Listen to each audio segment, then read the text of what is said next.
Speaking of NFL news, Albert Breer, the Monday Morning Quarterback senior NFL reporter, who was also at the Ohio State-Texas game, being an Ohio State apologist there.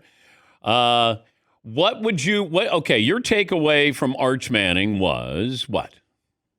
He's a kid in his first game as the true starting quarterback, his first game against an elite opponent. And I actually thought he showed some resilience, making some big time throws at the end of the game. There was the one for the touchdown down the right sideline. There was the one to the tight end down the left sideline on the final possession of the game. So was it perfect? No.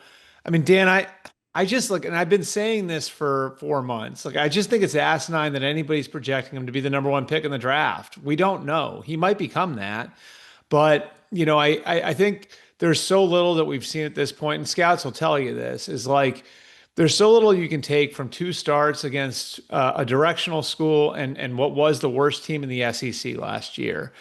You don't know what's going to happen when he gets knocked around a little bit. You don't know what's going to happen when teams get 5, 6, 7 games of tape on him, and now they're able to game plan him. You don't know what's going to happen when he plays an elite opponent. And this is a process that all young quarterbacks have to go through. And because of his last name, he's been elevated to this level where the expectations are almost impossible. I mean, go back and look at like what Cam Ward's first 5 or 6 games at Washington State looked like when he went from Incarnate Word to Washington State. Now, this is a guy who became the first pick in the draft, right? And he had started for 2 years at a lower level of college football. And I think there was I want to say, a 4-game stretch where he threw 7 picks. Nobody cared because his last name's Ward, not Manning, So, I think there's a lot of talent there. I think the kid's got a great head on his shoulders by all accounts. Like, I talked to Quinn Ewers about him earlier in the offseason, and Quinn loves him. And that's a kid who would have every reason not to like him, loves him. And I've even seen some things that Arch has said that show a tremendous amount of self-awareness, like where he says things like, I can't wait to see what it looks like when I throw my first pick. And now everybody goes from thinking I'm the best player in the world to the worst player in the world. I think he's got the head and the talent to work through all of this. But I think what you saw on Saturday was part of the process of becoming a big time quarterback. We'll be less patient with Bill Belichick and the results at North Carolina. What would you say would be, it's one game, obviously, but a little bit more disturbing that this could be maybe season long, maybe more systemic? Yeah. So I would say, I expected them to lose the game because I just think TCU's got better players. The reality is they were at a talent deficit in that game. That's a well-coached team. Sonny Lubick took them to the national did the national championship game just a few years ago. It's not some pushover they were playing in week 1. So I thought they'd lose. What surprised me was like what a bleep show it turned into in the third quarter. And I don't know if you like how much you of the game you watched, Dan, but to me, like the third quarter, it was like almost Bad News Bears-ish. Maybe I'm dating myself a little bit with that reference, but the first play from scrimmage is a 75-yard touchdown. On the second possession, they convert 3rd and 20 with a seam route right down Main Street. And then, the running back scores in the next play untouched from 28 yards out. And then you had the fumble return for a touchdown a little bit after that. It felt like the team wasn't prepared, to come out of the locker room for the second half.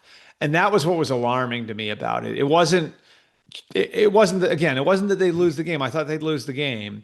It was the way that it looked towards the end. And so, I think Bill knows he's got a lot of work to do, but that was something I think you wouldn't expect from a Bill Belichick coach team, regardless of how long or short he's been in a place. Okay. You're not reporting this, but if you were going to bet on this, what is Bill Belichick doing a year from now? Coaching North Carolina. Okay. Yeah. I think look, there's 70 new players. I think that's the number, right? Yeah. Okay. So Deion Sanders went through this 2 years ago in Colorado. And I think Deion, if I remember right, didn't he beat TCU in his first game? Isn't that right? Yeah. But then what was their record? I think they won 4-8? Four games. Right.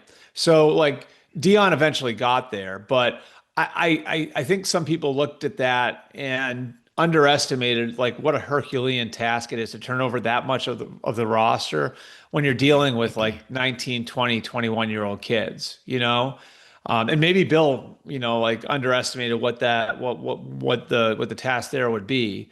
But that's a really serious overhaul of a college program. And I think, now with the benefit of having like at least a game of evidence of it, it it might have been too much to ask for a really great performance right out of the gate. Talking to Albert Breer, the Monday Morning Quarterback, senior NFL reporter. How many teams were in play for Micah Parsons? I think the number was six. And at the very end, maybe less, but there were six that were involved. And the Cowboys took what they felt like was the best offer. Now, I think that the thing that people are missing here, and I think this is a really interesting nuance to it, is that there's a bigger picture thought here for Dallas and what they're doing. And I'm not going to tell you that they didn't want to re-sign Micah. They did. But when things broke down in the spring, they had a series of conversations about like, okay, like what are we trying to do here? We haven't been to an NFC championship game, let alone a Super Bowl in 29 years. That's the third longest drought in the NFL. Yet I think they're top 10, top 7 or 8 maybe in wins over that same period. So you've been consistently really good, but never good enough, right? Like at the end. And I think they, with a new head coach now, Brian Schottenheimer started to look in the mirror a little bit about it, and it was like, okay, like, so if we are going to get to a point where we're going to trade Micah Parsons, is there some sort of pivot we want to make here? And that pivot wound up being, we want to like really lean in on what Brian Schottenheimer is trying to build here, which you've heard him use the phrase, the greatest culture in professional sports. And maybe that's a little bit of hyperbole, but like that's the idea of what they're trying to do there. And then you look at their first 2 draft picks in April, and it was 2 guys who are just middle of the fairway from a makeup and character standpoint. And Tyler Booker from Alabama and Donovan Ezeraku from Boston College, really productive college players who are really great people. And then you look at what Dallas did here, right? Like, which not all 6 of the teams had 2 first-round picks on the table, but the rough ask was 2 first-round picks and a player that can be useful for us. And the Cowboys actually asked for Kenny Clark. And I think the Packers were taken aback a little bit by that, thinking like, well, they lost DeMarcus Lawrence. They're losing Micah Parsons here. We thought maybe they'd want an edge player. And Packers people were heartbroken, like losing Kenny Clark, right? The reason why is because of the person he is. And I think that was a huge part. That was a huge part of why Dallas asked specifically for him, because it's leaning into what they're trying to build and leaning into that whole, we're going to have the greatest culture in the NFL thing. And maybe that'll be the difference maker for us. Now, will it work? We'll see. But in drafting Booker and drafting Ezeraku and now bringing in Kenny Clark, I think they're kind of looking at it and saying, how can we make the locker room the best locker room in the NFL? And how can we empower Dak Prescott to be the leader of the team? And we'll see how all of that works out. But Micah Parsons didn't really fit into that. Now, again, they wanted to re-sign him. I'm not saying they didn't want to re-sign him. But the idea was, if we do move on from this guy, what are we going to do? And I think you see a pretty clear vision for what they're going to do on the field with the run-stopping stuff that they've said a million times now, but also off the field. Yeah, but you don't bring in George Pickens if you're talking about the locker room. Yeah, but that's for a year. Okay. But now you can stop the run. Now, can you stop the pass? Right. And I understand. And I understand there's a lot of that, right? Like in the Pickens things, that's a good rebuttal. There's no question. Like that's a big risk for them, but that's for a year and you'll see where that goes. And in the meantime, like they are able to take that money and sign some of their own guys. I mean, Deron Bland's one who's got done over the last couple of days. Tyler Smith's another. A real like foundation piece for them on the offensive line that they plan to re-sign. Like these things would be more difficult if you had Micah Parsons making between $45 and $50 million a year. So again, like I think there's just sort of a big picture idea here in the way that they're going to handle it. And but Kenny Clark helps you now, but you don't need help now. He's not the future. You're getting 2 first-round picks. I mean, how did Jamal Adams got there was 3 first-round picks for Jamal Adams for the Jets. Like I just don't understand. If I look at some of these other players who've been traded, defensive players, Yeah. you got a lot more Well, for these guys. and I think that to me is another valid criticism is like if you were talking about this in March and April, right? Then you should have created the tension point with your player then. And I think that piece of it to me is really important because if you are putting Micah Parsons on the market in March and April, there's way more of a market for him. It's tough to trade a guy right before the start of the season.